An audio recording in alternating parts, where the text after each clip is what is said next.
विद्यार्थियों, आप देख रहे हैं लेसन समास। आपको एक समास रह गया था, अवैभाव समास, उसको देखिए। तो इसमें देखिए, पहला शब्द जो होता है वो प्रधान होता है और समास से जो शब्द बनता है वो अव्यय होता है। यानी कि पहला पद प्रधान और उससे जो बनने वाला शब्द है वो अव्यय होता है। अव्यय का मतलब ऐसा शब्द जो हमेशा एक जैसा ही रहता है, बदलता नहीं है। तो समस्त पद के अवयव रूप में उपस्थित होने के कारण इस समास का नाम अवैभाव पड़ा है। संस्कृत में अवैभाव समास में पूर्व पद अव्यय होता है और उत्तर पद संज्ञा या विशेषण, जैसे भरपेट। तो भरपेट शब्द में क्या होगा, पूर्व पद, यानी कि जैसे कि पूर्व पद इसमें क्या है, भर है पूर्व पद और उत्तर पद है पेट। तो पूर्व पद जो होता है वह अव्यय होता है और उत्तर पद वो संज्ञा या विशेषण होता है, जैसे कि पेट क्या है, एक संज्ञा शब्द है।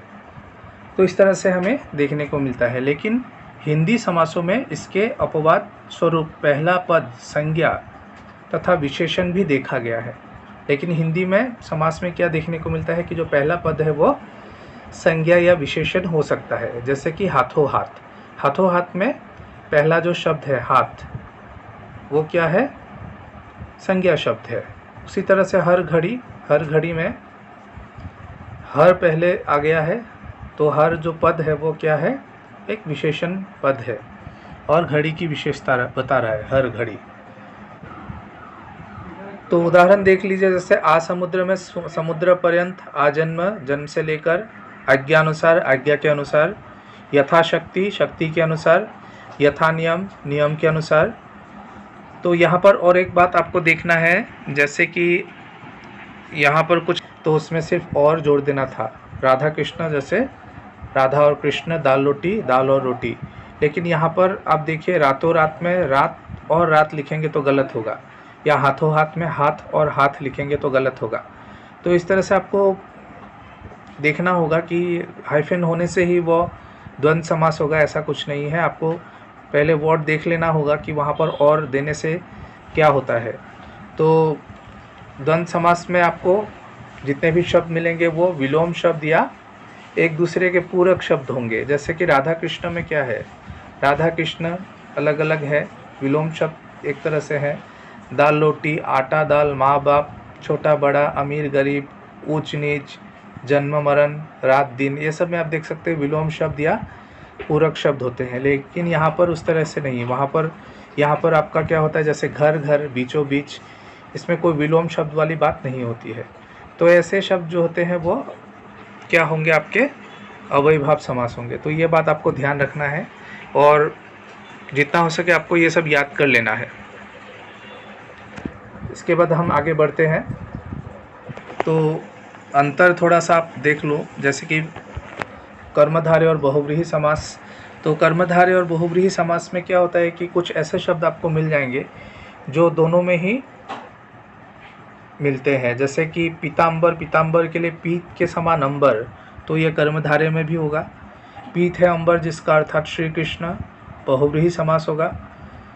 तो ये आपको ध्यान रखना है कि एक ही जो समस्त पद है वो बहुव्रीहि में भी हो सकता है और कर्मधारय में भी हो सकता है। तो आप लेसन में, आपकी बुक में जितने भी एग्जाम्पल है कर्मधारय समास और बहुव्रीहि समास, उसमें आप देखेंगे कि कुछ ऐसे शब्द आपको मिल जाएंगे।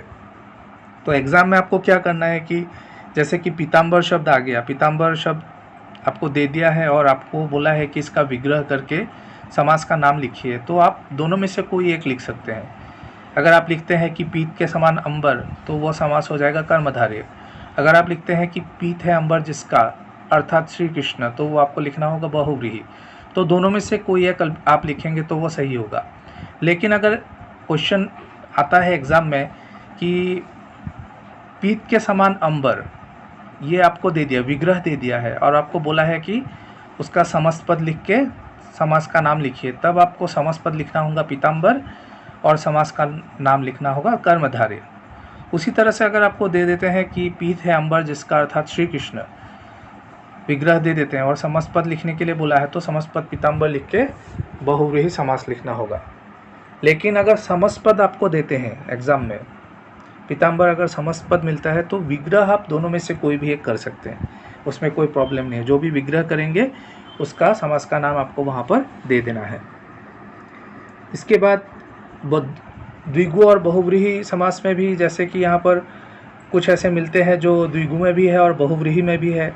जैसे अष्टाध्याय है, 8 अध्यायों का समूह, वो हो जाएगा द्विगु समास। 8 है अध्याय जिसके पाणिनि का व्याकरण, तो वो हो जाएगा बहुव्रीहि समास। तो ऐसे कुछ एग्जाम्पल्स मिलते हैं जो द्विगु और बहुव्रीहि समास में पाए जाते हैं, दोनों में पाए जाते हैं। तो ये इस तरह से दोनों को ही आपको देखना है और याद रखने की कोशिश करना है। और इसके अलावा और कुछ एग्जाम्पल्स जो है आप देख सकते हो बुक में है। ये पाठ्य पुस्तक पर आधारित है। पाठ्य पुस्तक यानी कि टेक्स्ट बुक। तो जो भी टेक्स्ट बुक आपको मिले हैं स्पर्श और संचयन, तो उससे ये शब्द लिए गए हैं और वहाँ से इनका विग्रह किया गया है और भेद के नाम लिए गए हैं। तो ये भी काफ़ी इम्पोर्टेंट है, तो इनको भी आपको देखना है, देख के आपको याद कर लेना है। तो इस लेसन में याद करने वाला काम ही ज़्यादा है। आप जितना याद कर लोगे उतना बेटर है, क्योंकि विग्रह में क्या होता है कि विग्रह को आप बना के नहीं लिख सकते। तो विग्रह जो है वो सेम टू सेम आपको लिखना होगा, इसीलिए जितना हो सके आप उसको याद कर लीजिए। बीच बीच में देखते रहिए, लिख के प्रैक्टिस कीजिए, उससे आपको ये याद हो जाएगा।